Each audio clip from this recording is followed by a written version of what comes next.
और इस बीच एक बड़ी खबर है प्रयागराज से इस वक्त की बड़ी खबर। अब्दुल्ला आजम को हाईकोर्ट से बड़ा झटका लग गया है। विधायकी रद्द करने के फैसले पर बड़ा फैसला आ गया है। हाईकोर्ट ने अब्दुल्ला आजम की अपील खारिज कर दी है और स्वार विधानसभा क्षेत्र में अब उपचुनाव होना तय है, क्योंकि अब्दुल्ला आजम को यह उम्मीद थी कि हाई कोर्ट से सजा पर स्टे हो जाएगा और सजा पर अगर स्टे होता तब उपचुनाव रद्द हो सकता था, रोक लग सकती थी, क्योंकि 2 साल की सजा मिली है। लेकिन अब जो सुप्रीम कोर्ट की गाइडलाइन है वो पूरी तरीके से लागू रहेगी, क्योंकि हाईकोर्ट ने बड़ा झटका देते हुए विधायकी रद्द करने के खिलाफ जो फैसला ये न्याय चाह रहे थे उस पर कोर्ट का रुख स्पष्ट हो गया है। हाईकोर्ट ने अब्दुल्ला आजम की अपील खारिज कर दी है। स्वार विधानसभा क्षेत्र में उपचुनाव होना अब तय हो गया है, क्योंकि अगर इस पूरी 2 साल की सजा पर हाईकोर्ट स्टे लगा देता तब विधायकी बच जाती अब्दुल्ला आजम की। लेकिन अब यह तय हो गया है कि स्वार विधानसभा उपचुनाव तय है और यह उपचुनाव होगा, क्योंकि हाई कोर्ट ने उस सजा पर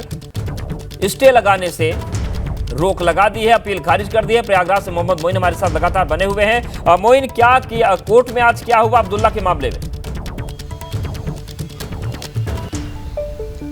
देखिए, अब्दुल्ला आजम को फरवरी महीने में मुरादाबाद की अदालत से 2 साल की जो सज़ा मिली थी उसके खिलाफ उनको कहीं से राहत नहीं मिली थी और 2 साल की सज़ा मिलने की वजह से उनकी विधानसभा की जो सदस्यता थी उसे निरस्त कर दिया गया था। और स्वार सीट पर जहां से अब्दुल्ला आजम विधायक थे वहां पर उपचुनाव का कार्यक्रम जारी कर दिया गया था। आज से स्वार में नामांकन भी शुरू हो गई है, उसकी प्रक्रिया भी शुरू हो गई है। और अब्दुल्ला आजम ने इस फैसले को मुरादाबाद की अदालत से जो स्पेशल MP MLA कोर्ट से आया था उस फैसले को इलाहाबाद हाई कोर्ट में चुनौती दी थी। 2 प्रेयर की थी, एक तो फैसले के खिलाफ अपील दाखिल की थी और दूसरी प्रेयर ये थी कि जब तक अपील पर अंतिम फैसला नहीं आता है तब तक अदालत, निचली अदालत जो है यानी जो मुरादाबाद की स्पेशल MP MLA कोर्ट है उस फैसले पर रोक लगा दे। तो अगर उस फैसले पर रोक लग जाती तो अब्दुल्ला आजम को ना सिर्फ राहत मिलती बल्कि जो स्वार सीट पर उपचुनाव हो रहा है वो चुनाव भी फंस सकता था। लेकिन हाईकोर्ट ने अब्दुल्ला आजम की दलीलों को नहीं माना, उसे नकार दिया। अब्दुल्ला आजम की जो याचिका थी, जो अर्जी थी,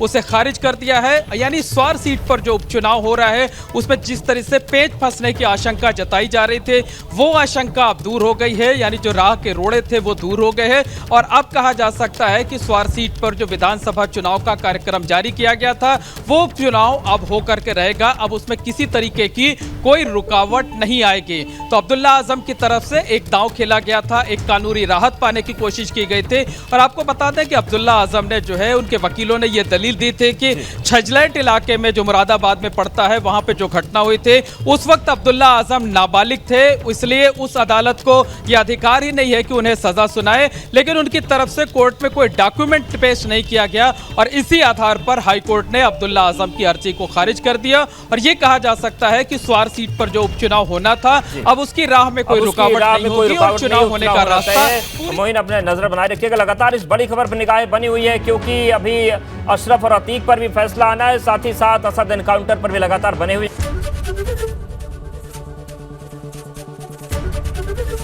ABP गंगा, खबर आपकी, जुबान आपकी।